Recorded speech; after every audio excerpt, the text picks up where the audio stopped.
So, Chris, what just happened is you and I just got off of a sales call. I'm your rep, and you had submitted a form. You booked a time on my calendar, and you had a couple of questions that you wanted to ask about the product and kind of about what getting started looked like. And I, of course, like ran my BANT qualification criteria on you before you could ask any of those questions, because that's what my playbook says. And my BANT said go forward, even though we had, you were within the kind of margin of error on timeline and authority, but it said, proceed. So I assigned myself the next action at the end of that call to put together a quote for you and send it over, which I'm going to do. I've got back to back calls. So I then have to go jump on a whole bunch of other calls. I'm just hustling. But I'm going to send you a quote, probably like I'm gonna head to the gym later, and then I'm gonna come back, and in the evening I'm gonna shoot out all my quotes so that you have it in your inbox first thing in the morning. So that is what's about to happen. What I want to ask you now, though, is like that means you're buying, right? You're ready to buy. Likely, unless that was the best qualification and discovery call that I've ever experienced. That or I was already like what that call was just like a means to an end. Uh, and I'm buying no matter what, and you happen to answer the phone first. But outside of those two scenarios, um, yeah, probably need more information than the quote. Yeah, I sent you a quote though, so I'm going to advance the deal in HubSpot to, to like negotiation, right? Because Right. we're pretty Yeah. much there, right? We're real close. Yeah, you've sent the quote, so I think it makes sense to now assume that we're 80% of the way to there's an 80% chance now. Was 40% before we had the Right, call. But since you got me on the call, I mean, I might as well be committed right. because I made time for you on my schedule. Yeah, Yeah, I think that update makes sense. yeah. Is there better, like, do you think there's like something that might help? Like, actually indicate that you were buying in the process of buying, like kind of maybe more accurately than that approach. Telling you probably uh, would be step one. Would be the most obvious thing if I told you I was going to buy. Yeah, Um, are there things? Another There wouldn't step, be things like that you have to do after our call yeah. as part of that buying Another process. another step would be I told you there's other people involved in the process, and I've gotten them involved, and they've also said they like the idea of buying. So getting a little more internal buy-in, uh, maybe some more sessions, like especially if this is depending on how much information was in the quote. Like if this is like a one-liner or just a line item, and there's no contract or no how-tos or no, it's not answering any of the other questions that came up on the call. But I'm sure it's you might think that all the links and information in the book you wrote me in the email right next to the link to the quote covers all that, right? And while I appreciate books and emails, like not really joking there, like I do love all the context when I can get it. Usually the person next to me does not like that. So now I have to process all that information and try to pick out the stuff that they want to see or I think will enable them to get the buy-in. And then maybe we can, maybe then that would be a good signal that we can move forward. Not that we're buying it, but Right. How about you? Yeah. Are you telling me that in particularly like in high friction or complex or multi-stakeholder sales, that the buying stage of the purchase decision isn't just quote to close, that it's kind of more nuanced than that? It's very much not. And I can tell you, like, quoting as a stage or quote sent, like as a Right. stage, uh, which you might find in like the majority of standardized deal pipelines, just makes Hmm. zero sense. And when we think about the behavior we're going to talk about today, this is why value first and the value path exists. Like, you, reps and organizations need more help than that in terms of understanding how to build structured processes in actionable ways into their systems. Yeah.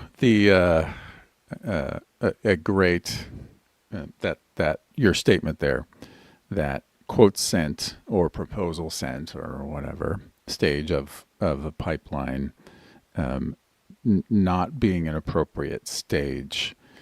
I I totally agree with that. And the when I'm having the conversations like this with stakeholders,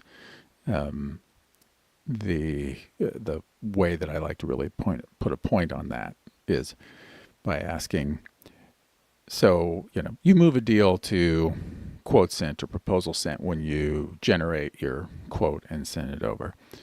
Yes. How many deals have no revisions to those quotes or proposals after the initial one? Right. I mean, I have never, ever seen a business that has a proposal or quote sales motion, and there are a lot, even B2B, that don't. Um, I've never seen one only have one of those unless like a no revision quote that goes on to closed one, unless it is a really either like experienced senior or highly skilled rogue salesperson who says, F the process, I'm not generating the quote until that quote that I Okay. generate would actually be like the ninth iteration of the quote, and then I will generate the quote, right? Yeah. Those are the only ones that close with no iterations, which is another way of saying sending the proposal, generating and sending a quote.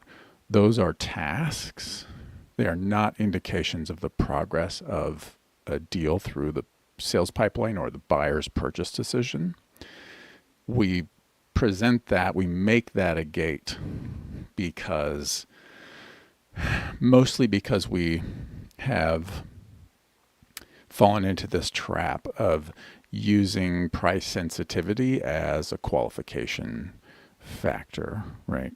So that if we give somebody a proposal and it says it's $25,000 or it's $250,000 and that won't fit their budget or their current timeline, we can close loss the deal from that stage and say, okay, let's go look at all the deals, which hardly anybody ever does, but we can go look at all the deals that we close loss from quote and kind of figure out like what the story was there, right?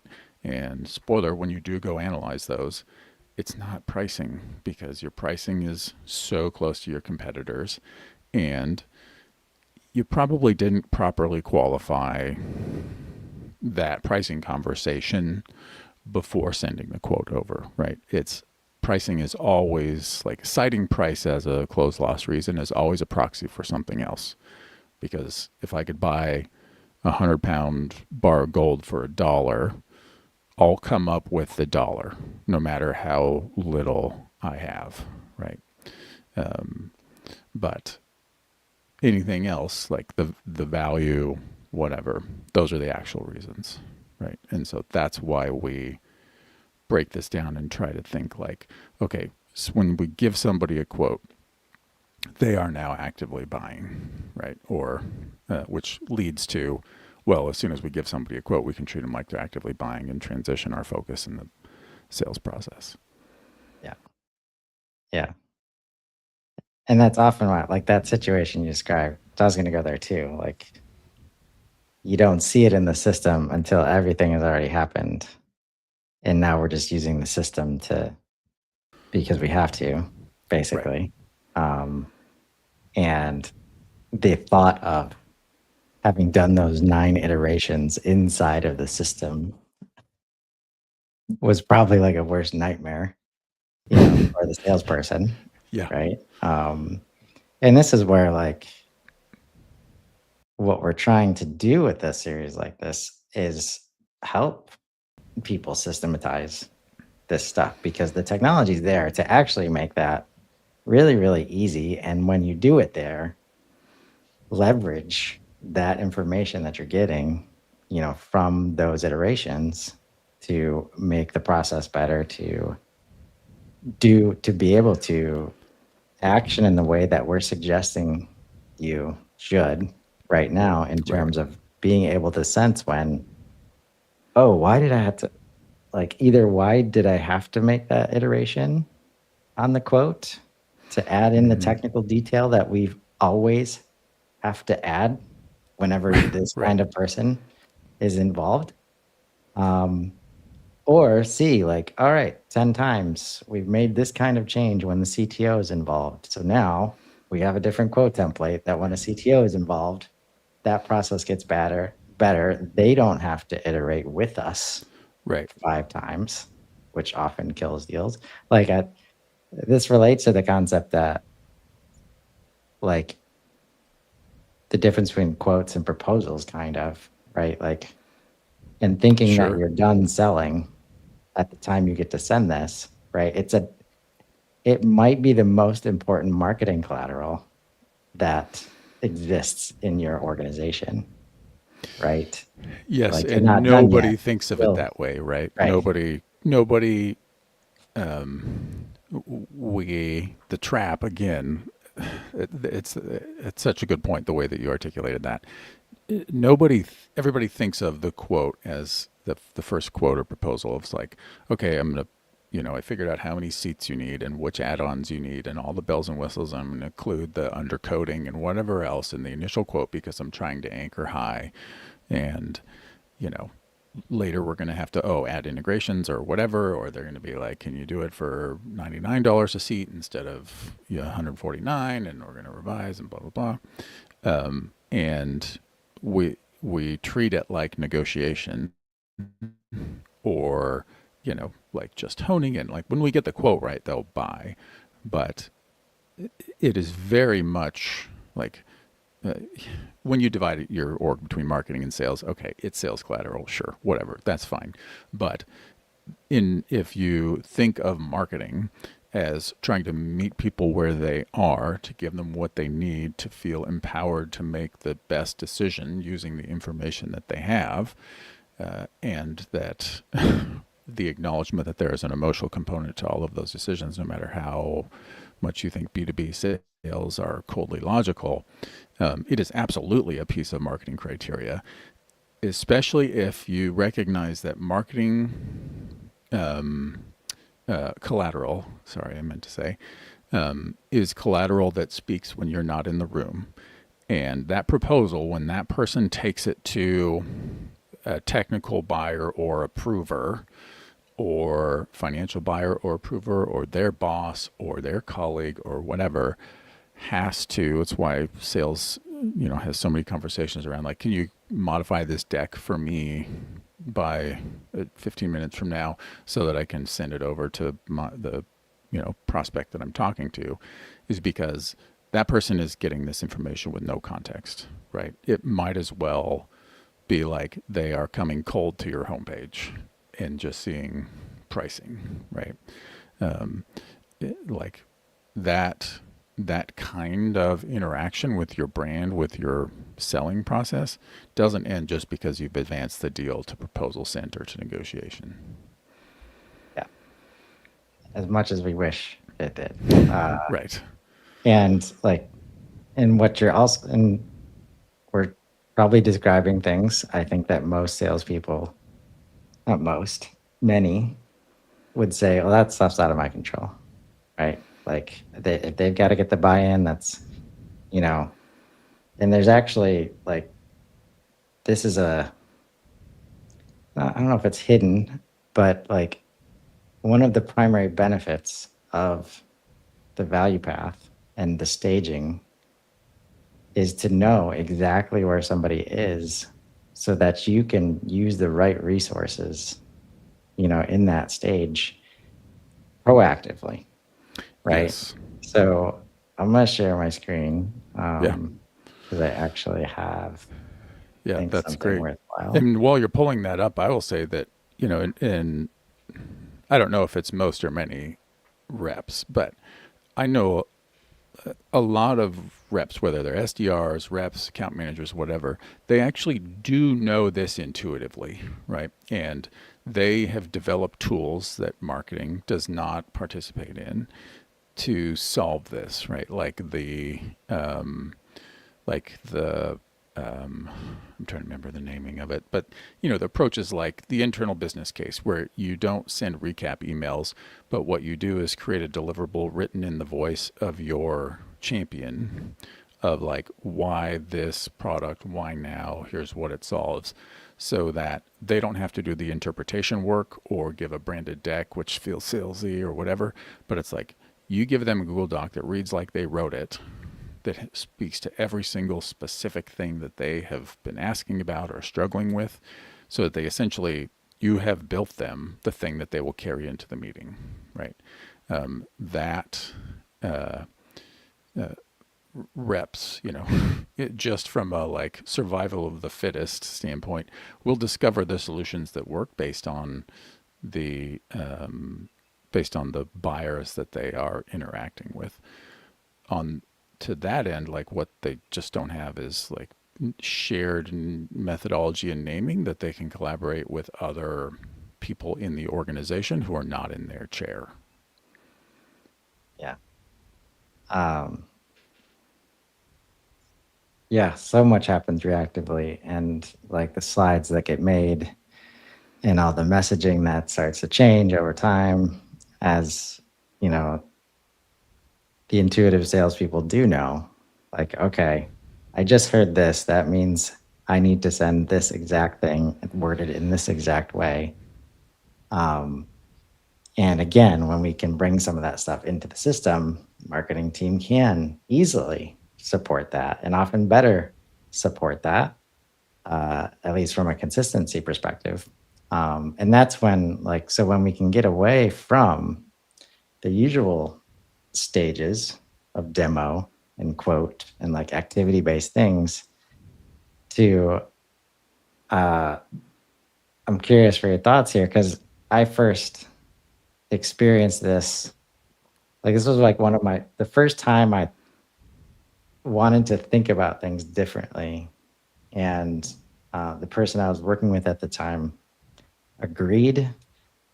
And here were the names of our deal stages, not what I'm showing on the screen, but it was the first version of this where it's like, um, it started with approve our value stage, right? Which is where, because in buying cycles that can last a long time, like people can be bought in, the value can be proven, but you don't get to move forward because of the budget cycle of government, and they can only buy stuff in Q3. Um, but when you've proven the value, you can move it out of that stage, so you're not continually like following up for no reason because it's open and we got to understand what's happening. Like, no, it was proven value. So how did you prove the value? Right? Like, you got the demo done, you got the quote done, everybody's clear on what needs to happen, like there's no more questions, and we're waiting for, processes that are largely out of our control, right, to move forward. And so making that shift to that stage allowed for like, oh, okay, then it makes sense to have the demo in here and the quote in here, or maybe to do the discovery on some level of like to understand budget and where we're at, maybe a budgetary quote has to go out, Right. right? And like in those scenarios where quotes sent is a stage, like usually things like budgetary quotes are going out like in the body of an email or some separate thing because it's a quote, but it's not really Right. serious yet. Like it allows, we can take all of the intuitive understanding of the sales team and actually put a process around it, right? And so I'm curious, I guess, what are the gotchas that you've seen? Like, Yeah. if I tried to create stage names like what we're seeing, like discover value, evaluate value, validate value. Yeah. I mean, um, I will answer that question, but I will first say what you described there, that case study illustrates why the path to value stages exist in the way that they are articulated. And there's many facets to that we could spend hours talking about, but the one that I would highlight here is this stage in the path to value we call buyer, and the action statement that represents the mindset, the position of the participant on the prospective customer side is I am buying. And that seems redundant and maybe silly, but the path to value is not a sales process. It is how the participants on the prospective customer side or client side, however you want to phrase it, approach their purchase decision, right? The entering, like a record in your CRM, entering into the buyer stage is not dependent on whether I, as the rep, created a quote or sent a proposal or not. It's a mutual assent by both parties, which can be explicit or it can be implied, that like, yes, we are transitioning from the hand raiser, typically is the stage of like, I'm wondering about this. I have a question. Can I get some help on this? To, okay, yeah, like this makes sense. Like let's get the wheels moving on figuring out like what this would look like in specificity, practically, etc. Right? And every purchase decision that's going to be different, right? Some people it's going to include quotes, it's going to include budgetary quotes, it's going to include draft implementation plans. Some it's just going to be a lot more cut and dried of like how many do you need by what time. But it's like the ideally your sales process aligns with the buying process, the buying experience of your, not just your customers, but ideally like on a segment by segment basis. And then within a narrower parameter, your reps can adapt, right? And so the example you gave of having a stage that's like, we need to prove the value, and value is connected, that isn't just price. It means like, is the price in the right ballpark? Is it getting us what we need? Is it appropriate for our situation and our timeline? Does it eliminate other problems? Do we need to replace something? Like there's all of these things tied up in value that are 100% dependent on the buyer, right? Those things come out of their world, their decisions, the ramifications that of the decision for them, and whether they stick their neck out, all of that stuff. So, like transitioning those stages to transitioning from, like discovery, demo, quote, negotiation, whatever, to these buyer oriented stages, buyer centric approach to the sales process. The most common pitfalls are the ones that everyone can think of right now. Well, how do I track my reps' activity? How do I know that our pipeline is advancing appropriately? All of that stuff, because that is how, essentially management by walking around. How many calls did people make? How many quotes did they send? Because those things are easy to measure. We have measurements on how that describes our success this month or quarter. And it is an unknown for organizations to reorient to not thinking about how we move or cram deals through the pipeline to how do we enable better, more effective, mutually beneficial decisions by our buyers. That's a mystery, right? So the downsides, to answer your question, are if I am mentally comparing, like, look, I know what reports and dashboards, and I know when to put somebody on a PIP because they, for the last 3 weeks, they made 10 calls a day instead of 18. That's simple, clear, easy, even if it isn't, synergistic for you and the buyer. So transitioning to something else throws all of those pieces up in the air for people to try to catch and put back together. All of those activities still exist in a value path approach. And so it's just getting them put back together the right way and everybody understanding how they contribute, and then the things that we need to add to make that new approach work. And I'll bring it down to a really specific example. Every pipeline should have some kind of flagging for deals that lag, that have been in a given stage too long. And I put together reports for clients that one of my favorite is to put side by side. It would take me a minute, but I could show a visual if I had thought to prepare this. But is to put side by side average time, or actually median time is what I use, in each stage of the sales pipeline, comparing closed won deals to closed lost deals. And closed lost deals, obviously all the bars are taller, right? It compares all the stages from left to right, from your first to your last. And the won deals, they're always shorter than the same stage for closed lost deals.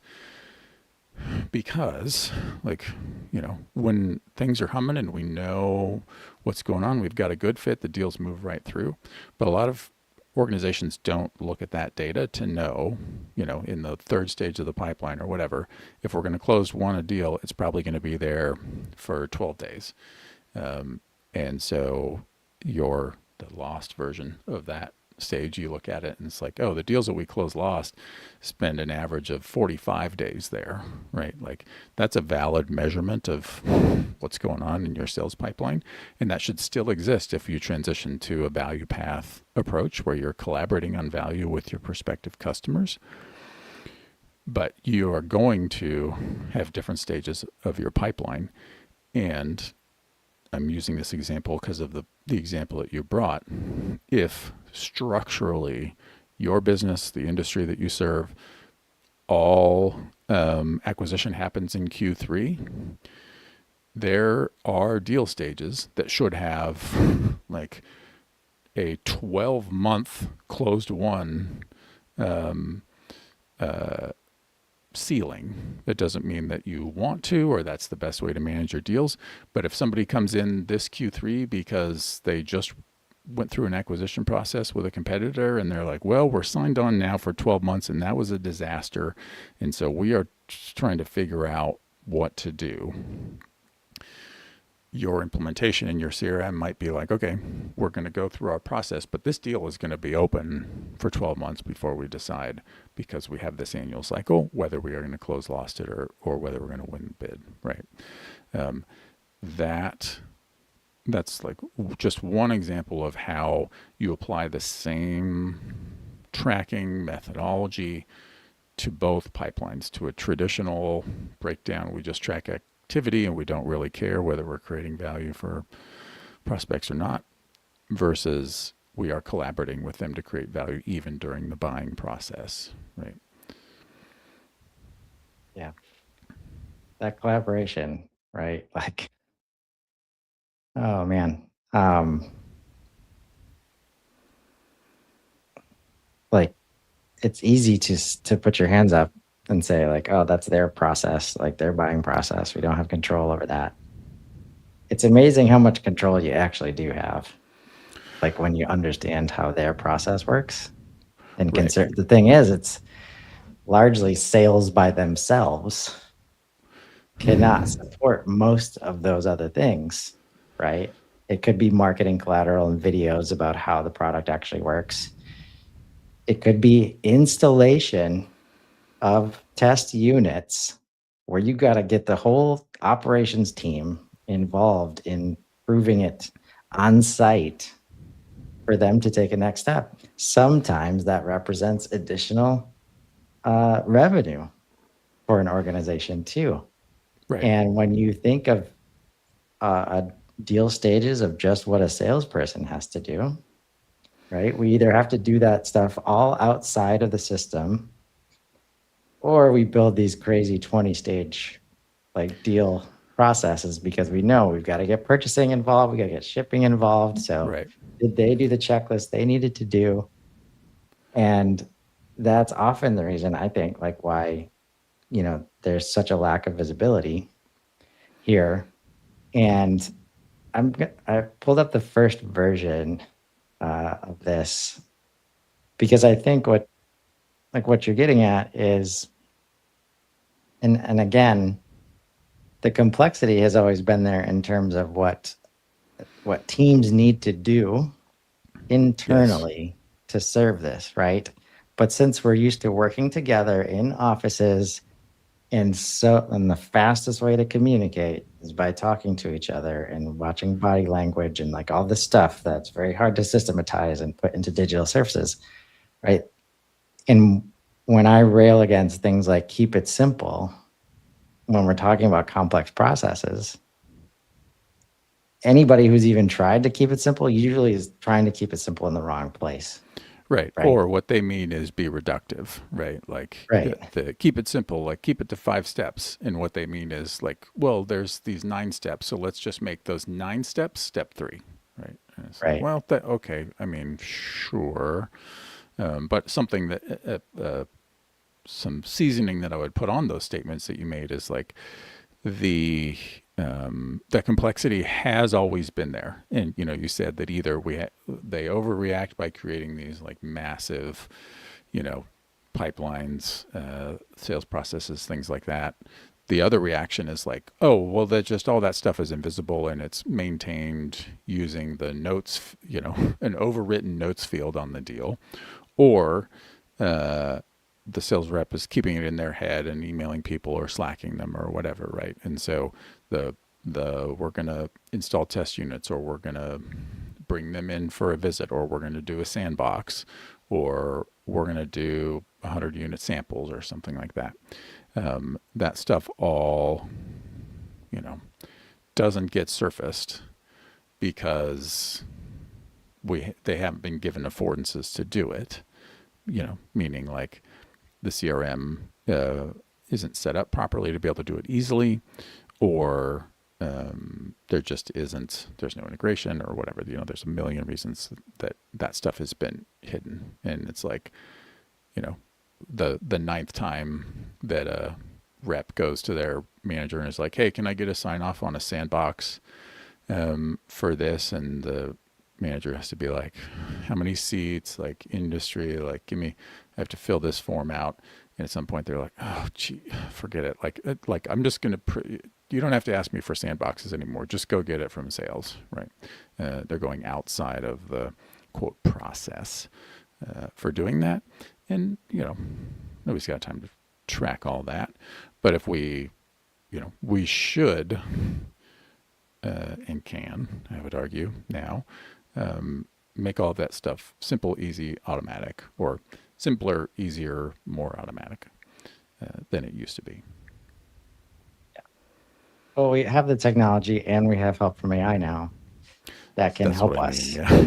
right? Deal with Yep. the complexity. But if you don't identify what the complexity is, like there's no chance. Yes, exactly. And that's where, again, more nuance with AI is it can help you identify the complexity first, if needed. But it is just taking a step back. Like some of my favorite conversations with AI is like, okay, have we as humans done this thing because we can't handle the complexity? And if that's the case, does that mean we can just remove that right now because you're here to help us? Right? Things like smart numbers, smart part numbers versus Right. dumb part numbers. Right. Right.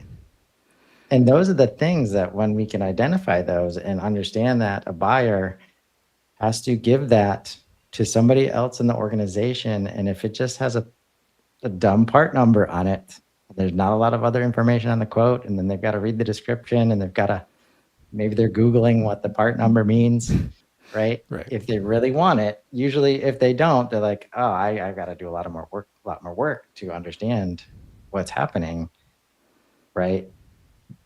Embracing the complexity means you understand that up front. And our systems now, these are some of my favorite conversations about leveraging HubSpot and systems like it to understand, like, from marketing collateral to invoice and payment, because of the parties involved and the systems required on each side, you might need the same thing. Let's say a product. It might need to be named something different at 5 different stages of the process, right? Because in order for somebody to click on it on a website, it needs to be a very specific, Right. descriptive product name, Right. right? For you to process the quote and understand what your internal machinations need to be, it might need to be based on the SKU, right? And then their processes are also based on that. So now you get to their purchasing process and it's SKU based, Right. Or right? procurement, their procurement process. Right. And then it, like I've seen, usually the humans are the ones forced to do all of that transformation, right? And if we can identify that complexity, it's like just ask now, right?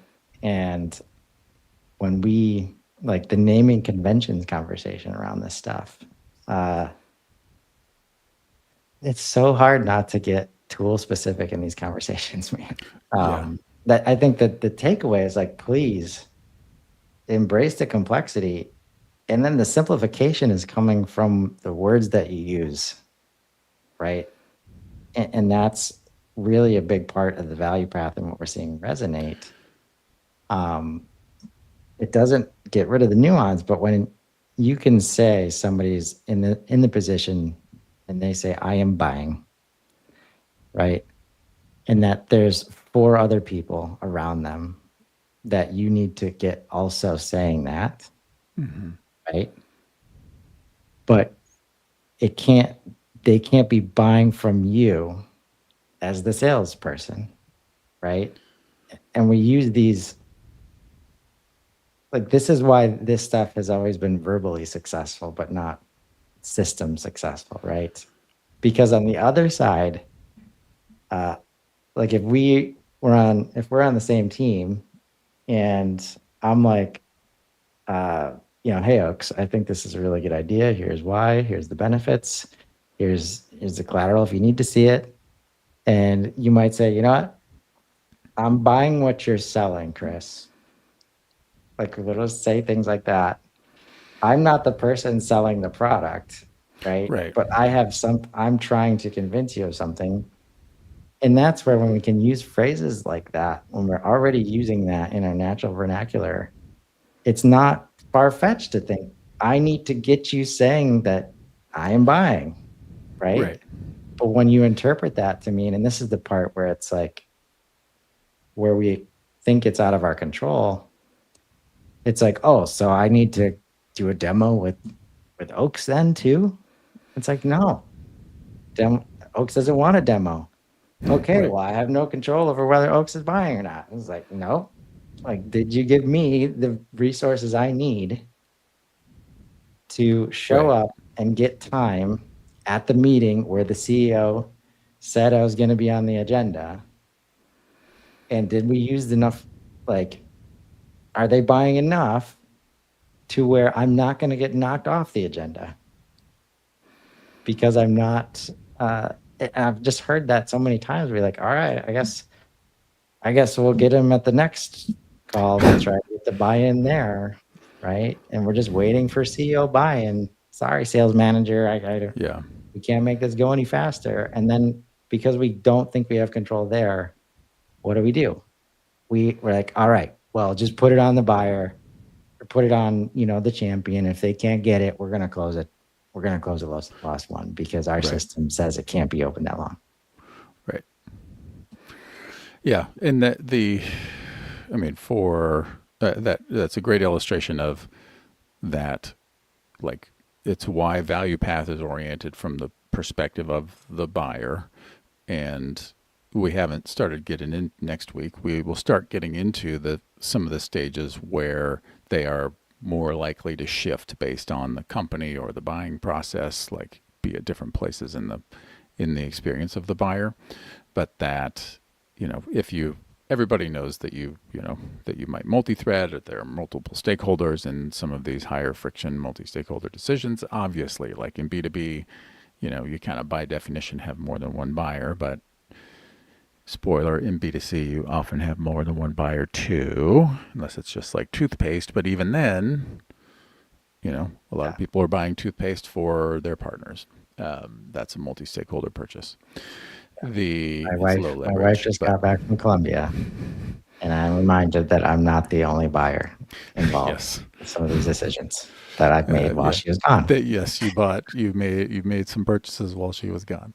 Um, the and so like the thinking about it from not just like, again, like so many reps that if they watch this to be like, yeah, duh, like if you know that there is somebody else that is an influencer that you've got to equip your champion to influencer, blah blah blah, and that's super easy for ChatGPT to tell you to do, or any blog or podcast about sales to tell you to do.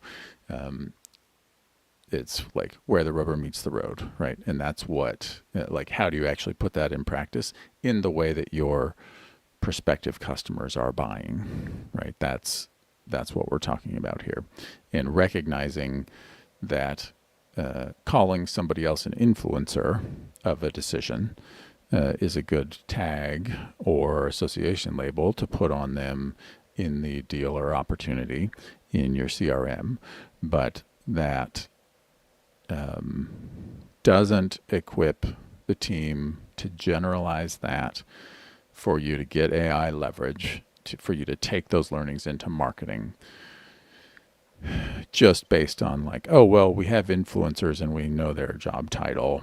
And so we'll create a PDF that's like our product for, you know, job title that you TTOs. use when it's an influencer, right? Or even like, I'm thinking peers, Yeah. which is like an even, like if your boss is going to say, well, look, this impacts Oaks, so like you two hash it out before you bring this to me. That's a like immediate gateway into whether that deal will progress, right? But nobody's going out and being like, oh, if the influencer is a peer and their job title is, whatever, like senior director of something, they're just having these proxy like, oh, just I'll copy and paste the bullet points off of the landing page and I'll send those over or something. There is nuance on a like per role perspective, whatever, but the the value path, and we don't have time to get into this today, but like if Chris is buying and Oaks gets looped in, he's going to be somewhere else in that value path, which is why it's oriented around this is the experience that your buyers have, not a sales process, because Oaks by association with the company is automatically an MQL. Okay, that's useless to know. Oaks by association with the deal and how engaged he is is at best a hand raiser. So we don't need to produce a PDF and throw it on SharePoint that's or put it in HubSpot sales documents. That's like, here's the PDF for senior director of pencil sharpening or whatever at our prospective client orgs. We need one for what is the this kind of role, technical buyer, finance buyer, or whatever, who is hand raiser. They need the same Yeah. kind of support, right? So you get more scale, you get more leverage out of that, and you get automatic recognition of like what the champion needs to support somebody else in that. Because when Chris presents that to Oaks internally before you can take it to your boss, Oaks is going to say, okay, I need some help understanding like what problem we're trying to solve, how this impacts me, like what kind of timeline are we talking about here? Does this impact my leverage politically, internally, right? Like I'm raising my hand to ask questions of the situation about that, right? Which is exactly what if Oaks had inquired directly with the company and was doing this, would have had those conversations, would have had those hand raising things if they were the internal champion. Yeah. I think it's time for the annual deal tags session because it's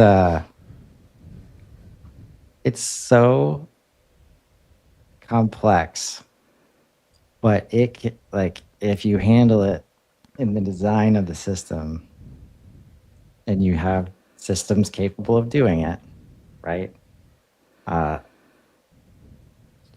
you can position everybody on the team Yeah. to handle all of this complexity and everybody, including AI, with just flying colors. And when you do,